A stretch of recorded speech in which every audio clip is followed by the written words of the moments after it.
안녕하세요. 핑다파라. 네, 오늘은 뭐를 해볼까? 오늘은 뭐에 대해서 한번 얘기를 해볼까 생각을 했는데, 제가 똑같은 말을 다른 표현으로 한번 해볼까라는 생각을 했어요. 오늘의 주제는 바로 뉴 노멀 시대에 인플레이션과 함께 살아가는 방법에 대해서 그냥 계속 평소에도 계속 고민하고 있던 내용이에요. 그거에 대해서 한번 말해볼 건데, 보시면 인플레이션은 물가가 상승하는 현상을 인플레이션이라고 하잖아요. 뉴 노멀은 기존의 저금리, 저환율, 저물가가 기존의 기준이라면 최근에 라가르도 유럽 총재은행이 친절하게 설명을 했고 접하게 됐습니다. 그러니까 이제 고물가가 당연시되고 당분간은 인플레이션이 좀 길어지지 않을까. 그 인플레이션 잡기 위해서 그 고금리가 상당 기간 지속이 될 수 있고 재수 없으면 11월 달에 한번 올라갈 수 있다. 내년 말쯤에 생각하는 금리가 2024년 말 정도에 미국의 기준금리가 4% 중반 정도를 보고 있잖아요. 4.6% 정도 점도표에 의하면. 그렇게 됐을 때 한국의 금리는 3% 정도이지 않을까 라는 생각을 한번 해봤습니다. 그래서 현재 의식주를 한번 생각을 해봤어요. 제가 입고 있는 이 옷도, 그리고 밥 먹는 밥값도, 그리고 주거 비용도 전체적으로 상승을 했는데, 옷값 같은 경우는 예전에 중학교 때부터 이제 뭐 폴로 스포츠 막 이런 식으로 이제 그때부터 메이커에 눈이 떴고, 그전에는 무조건 나이키 아니면 아디다스였거든요. 그거 빼고는 뭐 동네 신발이거나 옛날에 뭐 애니메이션, 저는 로봇 종류를 되게 좋아하는데 로봇이나 뭐 사이버 포뮬러 같은 자동차가 나오는 운동화는 다 똑같이 생겼어요. 흰색 운동화에 찍찍이로 되어 있는 그 운동화를 사면 미니카나 뭐 하나 덤으로 주는 거죠. 그러니까 엄청 비싼 운동화인데 사실은 초등학교 고학년 정도는 돼야 어떤 신발이 나는 이제 어른처럼 나 고학년이야 하면서 이제 신발을 신게 되는데 보통 1, 2만 원에 신었던 것 같아요. 메이커에 눈 뜨면서 갑자기 이제 나이키 코르테지 정도는 신어줘야지 막 이렇게 간 거고, 그 전까지는 뭐 초등학교 때까지는 메이커에 그렇게 큰 관심이 없었다. 엄마가 사주는 게 최고다. 아빠가 사주는 게 튼튼하고. 그런데 기준을 얼마에 두느냐로 따지게 되면 옷값도 마찬가지고, 그때 명품이라고 해도 그때 당시는 비쌌는데 지금 중고등 학생들이 사용하는 브랜드의 그 가격이 엄청 비싼 거죠, 제가 봤을 때. 근데 인플레이션 그 비율을 곱해봤더니 거의 비싼 것 같아요. 예를 들어서 폴로 스포츠가 16만 원에서 22만 원 정도다. 그러면 곱하기 2.3을 해볼게요. 2.3을 곱해보면 23만 원 곱하기 2.3을 해보면 52만 9천 원. 그러니까 많은 명품이 있는 게 아니라 누구나 한 번쯤 나 저거 하고 싶다. 근데 노스페이스가 저 때는 이제 있었고, 그리고 실버, 세븐이 타고 다녔던 그 바퀴 달린 신발이 있었어요. 그 신발도 10만 원인가 20만 원 사이였던 걸로 기억을 하고, 어렸을 때는 항상 계란 한 판이 3천 원이었어요. 지금은 세일한 게 6천 원이에요. 5,990원, 5,980원 이런 식이죠. 근데 그게 아니면 6,000원에서 9,000원 사이가 한 판이 돼버린 거예요. 역시 3,000원 곱하기 2.3을 하면 나오는 가격이고, 9,000원이면 조금 알이 크거나 조금 영양란일 경우가 매우 높아요.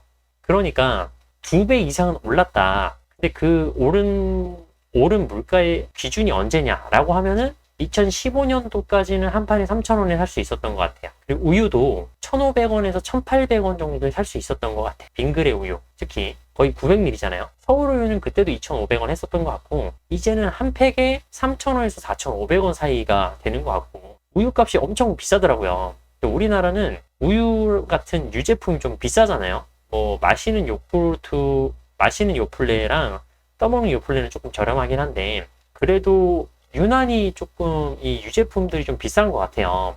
그 유통 과정에서 그런 걸 알고 있고, 근데 유통 과정에 많은 사람이 껴있어서 그게 잘못됐다라고 말을 하기에는 다른 나라보다는 맛은 좀 더 있어요, 확실히.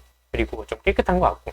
다만 가격이 비싼 거는 약간 부담이 된다 라고 하는 거고, 짜장면도 한 그릇에 3,000원인데 지금은 저렴한 게 6,000원인 것 같아요. 짜장면도 이제 7,000원에서 비싼 데는 10,000원이 넘어가는 짜장면도 파니까, 그러니까 전체적으로 다 올랐다는 거예요. 순댓국밥은 싸면 5,000원, 6,000원이었는데 이제는 8, 9,000원이 기본 표준이 됐죠.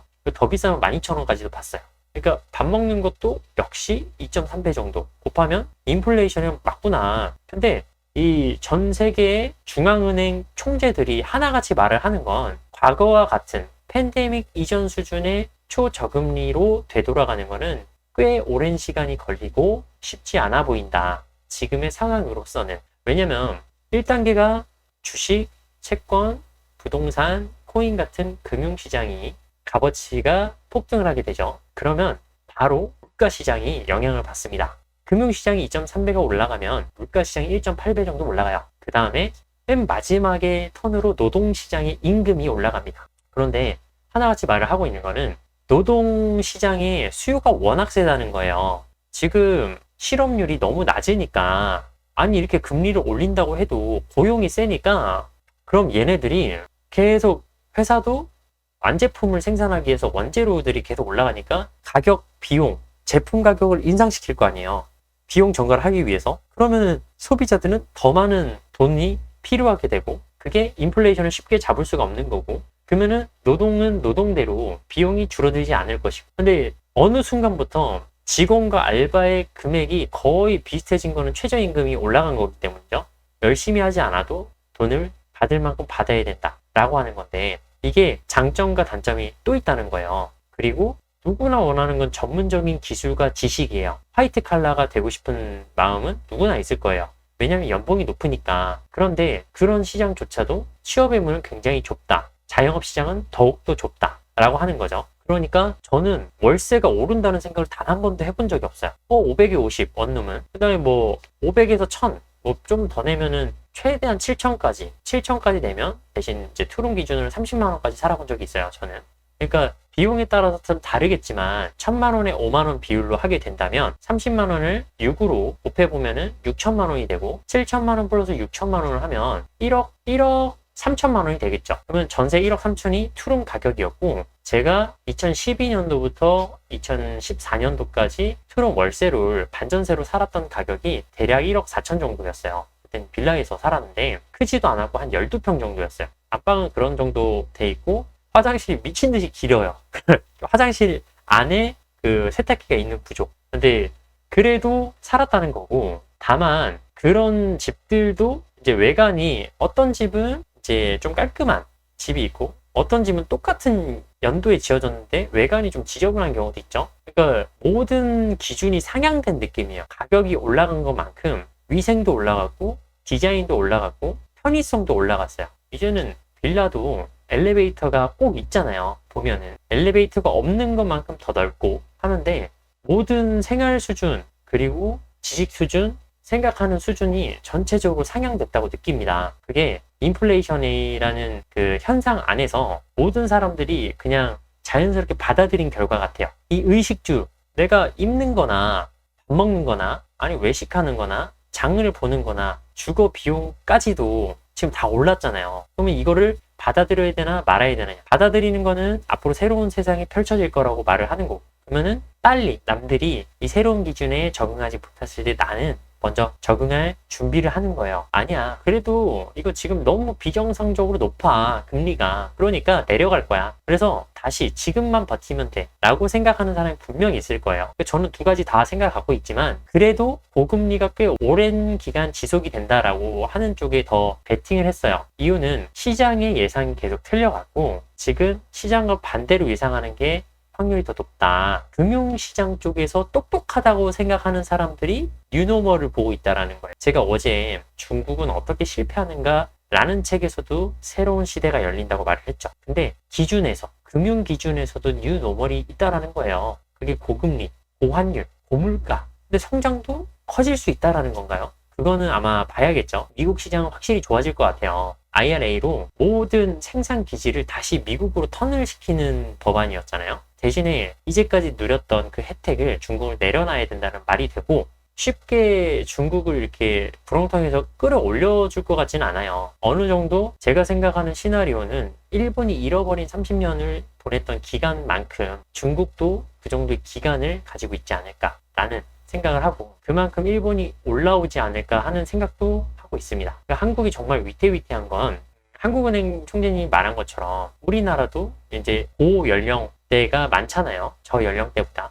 상품, 소비, 고객의 주 고객층이나 주 소비층이나, 그리고 재테크하는 주 타겟층이 고연령대로 바뀔 것이라는 게 제가 생각하고 있는 부분 중에 하나인데, 제일 무서운 거는 나이는 많은데 몸으로 소득을 올릴 수 없을 때, 그게 제일 비참하겠죠. 근데 그런 사람들이 많아질 거라는 게 한국은행 총재님 말이에요. 고 연령대에서 빈곤이 극심해질 거다. 그거를 사회적으로 어떻게 풀어나가야 되느냐라는 말을 했었고, 중국은 전체 GDP의 20-30%를 이제 사용하게 될 시대를 접하고 있다. 지금 계속 점점 앞당겨가고 있다라고 하는데, 한국 역시도 베이비 부머 세대들의 인구가 가장 많다고 생각을 하거든요. 그리고 저는 100살까지 산다.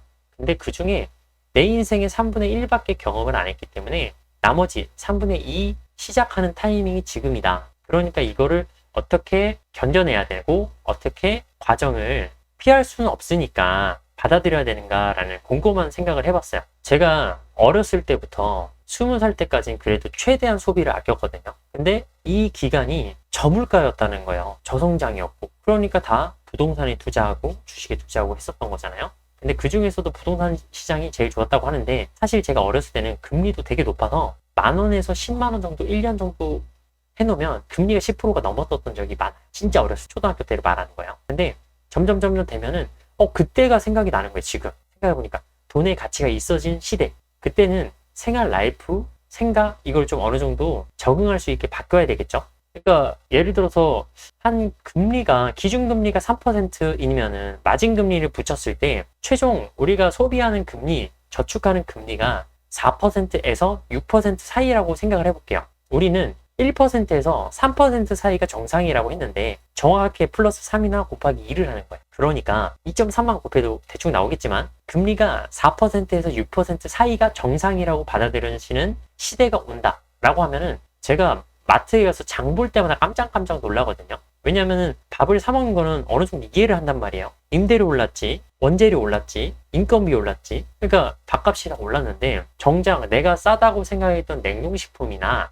아니면은 소스 같은 종류 있잖아요. 근데 이것도 와, 이만큼 주고 사 먹어야 돼? 라고 이제 조금 충격 먹을 때가 조금은 있어요. 그만큼 이 적응하는 기간이 필요하지 않을까 생각을 역발상을 해서 이 기간이 오래 간다고 생각을 하고, 그럼 내가 예를 들어 10년 간다고 생각했을 때 빨리 이 기간에 적응을 하는 사람이라면 그게 더 나한테 이득이 될 거다라는 생각이 들어요. 그래서 내년부터 금리 인하가 되더라도 많은 사람들이 생각하는 큰 금리 인하의 폭은 아닐 것이다 라고 하는 게 지금 총재들의 예상이잖아요. 그러니까 물건의 가격이 상승하는 지금 인플레이션과 같이 살아가야 되는 시대에서 뉴 노멀이 생길 거고, 그랬을 때 우리는, 그리고 저는 어렸을 때 생산자이자 소비자인 시대가 온다. 근데 진짜로 제가 유튜브를 보다가 이 유튜브를 만드는 유튜버가 되니까 너무 신기한 거예요. 텔레비전에 내가 나온 것처럼. 그러니까 하루하루가 되게 재밌고, 맨 처음에 이 카메라를 보는 게 너무 어색하고 말을 어떻게 할까? 근데 말을 어버버버 해도 그냥 편집하면 되더라고요. 그러니까 남들처럼 저도 어느 정도 욕심이 있어요. 그래서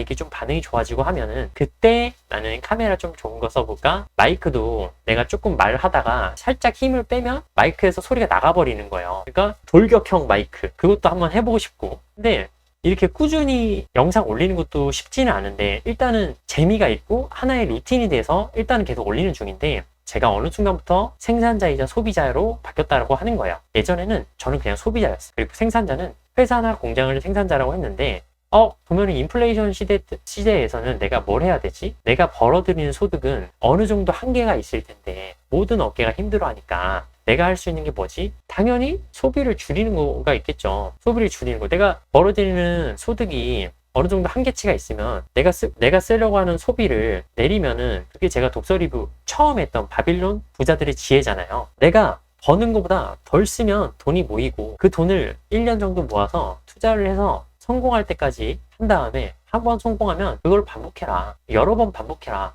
뒤돌아보면 어느새 부자가 돼 있다 라는 게 바빌론 부자들이잖아요. 그거를 실천을 한번 해볼까라는 생각을 해요. 제가 항상 인생을 너무 짧게만 생각했던 게 제 패착 요인이었던 것 같아요. 저는 부자가 될 수 있는 기회를 수십 번 만났지만 다 놓쳤어요. 이유는 저는 제가 이렇게 많은 나이대의 아저씨로 살아갈 줄 몰랐거든요. 그러니까 저는 20대 중반의 나를 20대 중반에 긍답이 있다고 하는 거를 예상하지도 못했었고, 20대 후반의 긍답도 예상은 못했지만 30살 넘은 긍답은 아예 생각을 못했어요. 나는 결혼했을까 못했을까 이런 게 아니라 그때 나이에 내가 살아있을까 하는 정도의 너무나도 먼 미래라고 생각을 했거든요. 근데 책에서 나온 것처럼, 드라마에서 나오는 것처럼 어느 순간 나도 30대가 되었고 시간은 훌쩍 흘러갔고 몸은 늙었고 피부도 처지고 배가 나온 아저씨가 됐는데, 내가 생각하는 나는 어렸을 때 나랑 거의 비슷한 거죠. 근데 지금이라도 저는 거시적인 경제를 공부해서 경제적 자유를 원하잖아요. 그러니까 내가 지금 공부하고 있는 금리, 통화정책, 코인, 부동산 이런 것만 잘 해도 진짜로 욕심 많이 내지 말고 기간을 1, 2년 이렇게 짧게 내지 말고 목표 좀 길게 잡고 내가 나의 인생을 응원을 해주는 최고의 팬, 넘버원 팬이 되어야 되겠다라는 생각을 하게 됐어요.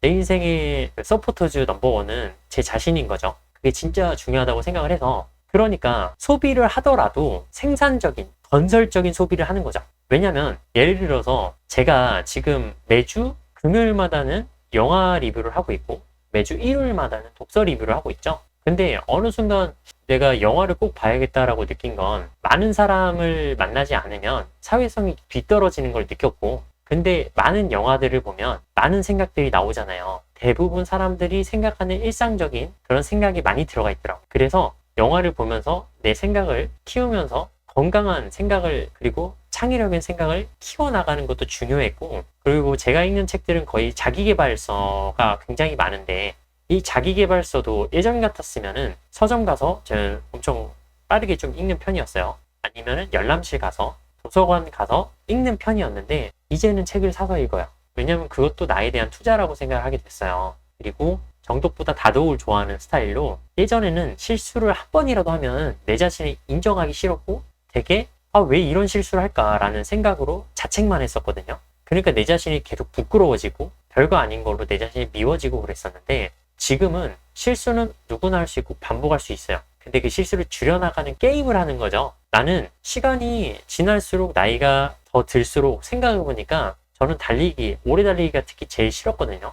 근데 20대 때 내가 오래 달리기 했던 것보다 심지어 기록이 굉장히 단축됐어요. 근데 뛸 때마다 기록이 단축됐어요. 내가 과거의 나를 계속 이기고 내가 뛰어넘었다. 정신적으로 뛰어넘었고 내가 나이를 먹어도 의지와 노력으로 나는 과거의 나를 이길 수 있고 내가 더 성장할 수 있다라는 생각으로 계속 동기부여가 생기는 거죠. 그러니까 달리기를 하는 소비를 하더라도 요즘에는 3대 마라톤 절대 싸지 않습니다. 10km 달리기만 하더라도 거의 참가비가 6만 원이에요. 그리고 뭐 티셔츠도 받고 뭐 바나나랑 빵, 우유, 뭐 프로틴 같은 것도 받고 거기에 참여하면 여러 가지 받지만 사실 그 티셔츠를 사는 게 중요한 게 아니죠. 거기에 참여함으로써 나를 더 붙돋아 줄 수 있는 내 인생을 더 뿌듯하게 살 수 있는 일반인이 지금은 연예인처럼 사는 시대잖아요. 그러니까 이런 소비를 할 때도 내 자신을 위한 소비, 건설적인 소비. 그러니까 이 책 2만 원이든 3만 원이든 이 내용이 너무 좋다라고 했었을 땐 책값이 아깝지 않고 책 안에 있는 지혜를 내 머릿속으로 옮기는데 이렇게 저렴하게 할 수가 있다라는 생각으로 열심히 다독을 하는 거죠. 그리고 이제 마지막 네 번째인데 이제 저축과 소비도 마찬가지예요. 내가 생산자이면서 소비자인데 내가 소비를 할 때 제가 책 읽는 것 자체가 여러분한테 다시 한번 소개시켜 드리잖아요. 소개시켜 드리면은 제 머릿속이 더 오래 기억이 돼요. 저 같은 경우는 말을 한 번 더 뱉었으니까 소화하는 과정인 거예요. 한 번 더 생각을 했더니 이게 내가 그냥 소비를 한다, 저축을 한다 라고 했었을 때 유럽은행의 라가르드 총재님이 말했잖아요. 지금은 저축을 하지 않는다. 소비를 하는 시대다. 그리고 소비보다 저축을 하려고 할 때 은퇴하는 시대다. 이제는 소비 시대이기 때문에 이거를 밸런스를 빨리 잡아야 된다는 거를 돈의 가치를 결정하는 전문가들이 하나같이 말하는 게 소비 시대라고 그래요. 그 사람들은 과식하지도 않고요. 술, 담배도 많이 안 하려고 하고 몸에 좋은 거를 하려고 하는데 다 동안입니다. 그 생각들이 되게 크리에이티브하고 계속 미래나 장래에 대해서 계속 끊임없이 생각을 하는 것 같아요. 그게 제가 느낀 이 사회를 선도하는 사람들의 공통점인데 일찍 일어나고 많은 시간을 눈 떠 있는데 조금 잔다라고 했었을 때 워커홀릭적인 기질도 있고요. 그래서 제가 소비를 할 때는 무조건 아끼는 소비가 아니라 나를 위한 건설적인 소비를 한다. 근데 바빌론의 부자들이 말했던 지혜처럼 그냥 내가 소비를 하는데 좀 남게 소비를 하는 거예요. 근데 그거를 제가 오늘 말하기 위해 이렇게 빌드업을 다 쌓아놓은 거예요. 무슨 말이냐면은 지금 물가가 비싸다 그랬죠? 장 보는 것도 비싸고 냉동식품 제가 코로나 때 살이 엄청 쪘는데 에어프라이기를 처음 사용해보고 살이 엄청 찐 거예요.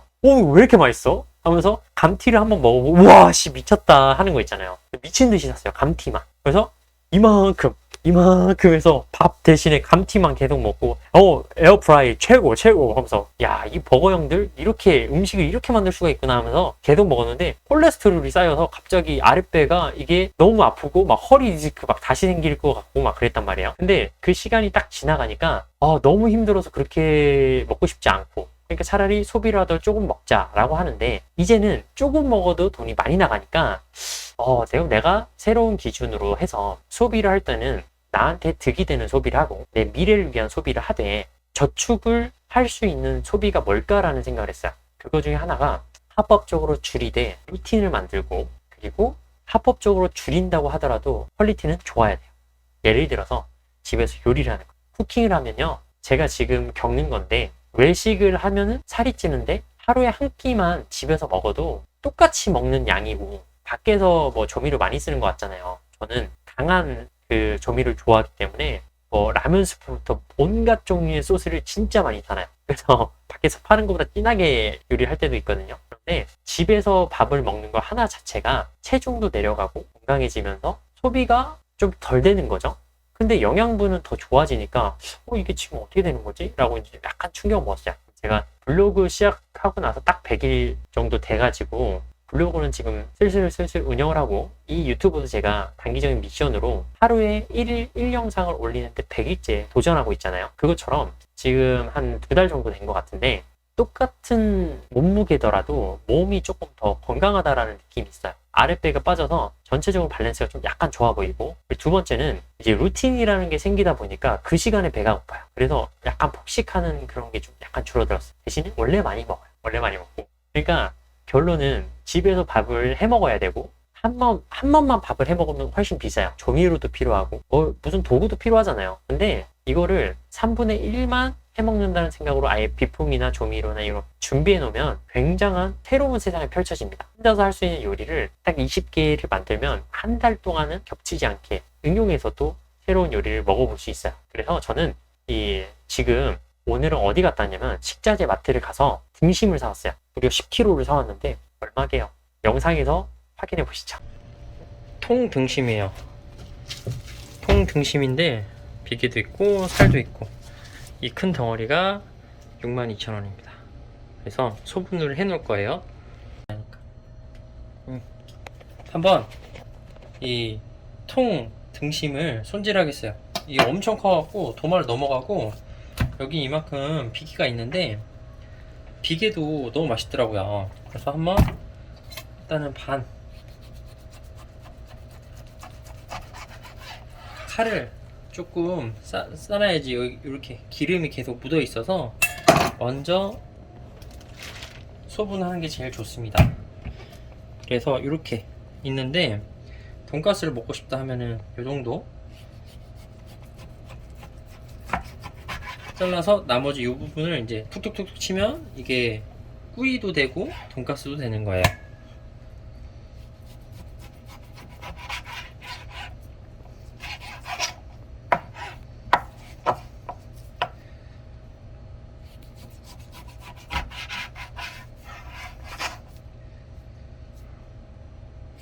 역시 식자재 마트 가서 싸게 사온 다음에 대량으로 많이 사서 이렇게 집에서 조금씩 소분하는 게 엄청 꿀팁입니다. 그래서 이렇게 계속 모아둔 다음에 나중에 이것도 랩을 해서 냉동실에 넣어놓고 계속 먹을 수가 있어요. 이거는 수입산이 아니라 한돈입니다. 예전에는 비계가 좀 생긴 게 이상해서 이 비계만 따로 썰었었는데 비계 엄청 맛있더라고요. 고소하고.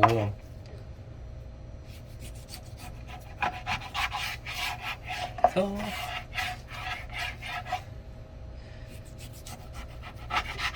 근데 정육 쪽에서 일하시는 분들이 진짜 손목힘이 엄청 센가봐요. 벌써 힘드네. 칼도 잘 들어야 되고. 일단 이렇게 크게 써는 게 썰 때도 편하고, 요리할 때는 익은 다음에 가위로 자르거나 하는 방법이 있습니다. 이렇게 한번 먹을 때 딱 먹을 만큼만 소분해 놓고 냉동실에 넣으면은 진짜 편해요. 총 10kg 정도 되고 약 25봉지 정도 돼요. 그래서 한 봉지당 750g에서 800g 정도 됩니다. 이렇게 돼서 냉동실에 넣고 필요할 때마다 한 개씩 꺼내 먹을 거예요. 역시 미리 작업해 놓으면 아주 좋습니다. 네, 잘 보셨나요? 제가 지금 이렇게 큰 10kg 이상 되는 통으로 된 걸 사온 게 지금 딱 2번째인데, 이거 먹는데 엄청 오래 걸렸거든요. 그러니까 예를 들면은 뭐 고기를 밖에서 사 먹는다 하면은 한 끼 2만 원이잖아요. 근데 이거는 2만 원이면 한 달 동안 일주일에 3번을 먹어요. 3번. 아니죠. 하루에 한 끼씩 일주일에 7번 먹을 수 있어요. 그 정도의 양이에요. 그러니까 인플레이션 시대에 뉴노멀에는 반드시 요리를 해야 되는 시대다. 무조건 요리를 잘해야 되는데 그런 게 아니라 밖에서 밥을 먹을 때가 많이 필요할 거예요. 그런데 집밥을 먹어야 되는 것도 중요하고 건강해지는 것도 중요하잖아요. 그러니까 모든 게 다 이로운데 집에서 밥을 해 먹으면 해먹어서 건강하게 먹으니까, 근데 나한테 더 도움이 되고 요리를 한 개씩 배워나가는 성취감도 있고 하다 보니까 이게 마트에서 장 보기가 한 번으로 끝나는 게 아니라 요리를 할 줄 아는 사람이 딱 봤었을 때 그냥 그 완제품 말고 내가 조리를 해먹는다라는 생각으로 고기만 사더라도 굉장히 도움이 된다고 생각을 했거든요. 아르헨티나의 거지는 소고기 먹는다고 하잖아요. 근데 그것처럼 일단 고기를 섭취하게 되면 사람이 그냥 평소에도 어느 정도 항상 굶주림이 없으니까 어떤 에너지가 있는 것 같아요. 내가 뭐를 할 수 있는 에너지. 그 에너지가 없잖아요. 그러면은 항상 힘들다고 생각하는 게 더 센 것 같아요. 그러니까 저는 이 뉴 노멀, 위드 인플레이션 시대에 반드시 요리를 해먹는 시대가 다가오고 있다라고 생각을 하고 오늘 이 영상을 준비해봤습니다. 빌드 엄청 길게 했죠.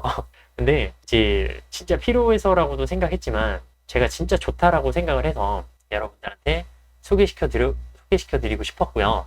이제 제가 요리를 하는 거를 많은 요리를 한 적은 없어요. 근데 생각해보니까 당장 레시피 안 보고 만들 수 있는 요리가 몇 가지가 될까 했더니 최소 10가지 넘는 거예요. 뭐 카레, 짜장, 뭐 삼봉 짜장 막 이런 거 말고 진짜 막 프라이팬 있죠. 그런 것처럼 하는 거.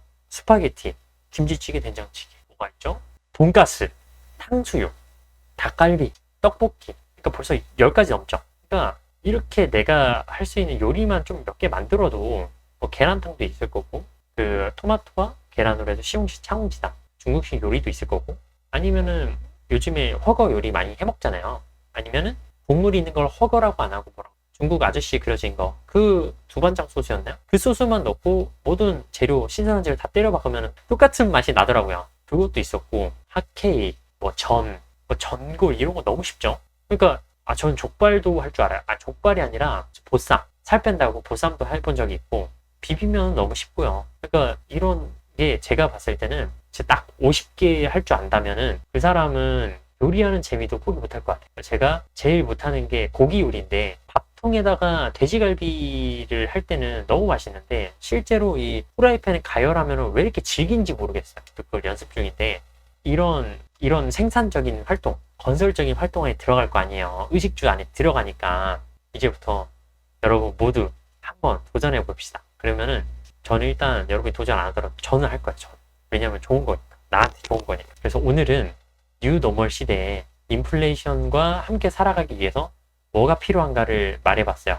그 중에 하나는 집에서 집밥을 내 스스로가 해먹는 거다. 그게 나를 위한 길이고 생산적이고 건설적이고 저축하는 소비다 라고 오늘 이제 마무리 해보도록 하겠습니다. 오늘 여기까지였고요. 그래도 빌드업이 엄청 길었는데 잘 들었다, 이 정도 노력했어 라고 생각이 드셨다면 좋아요와 구독으로 함께 해주세요. 감사합니다. 다음에 또 만나요.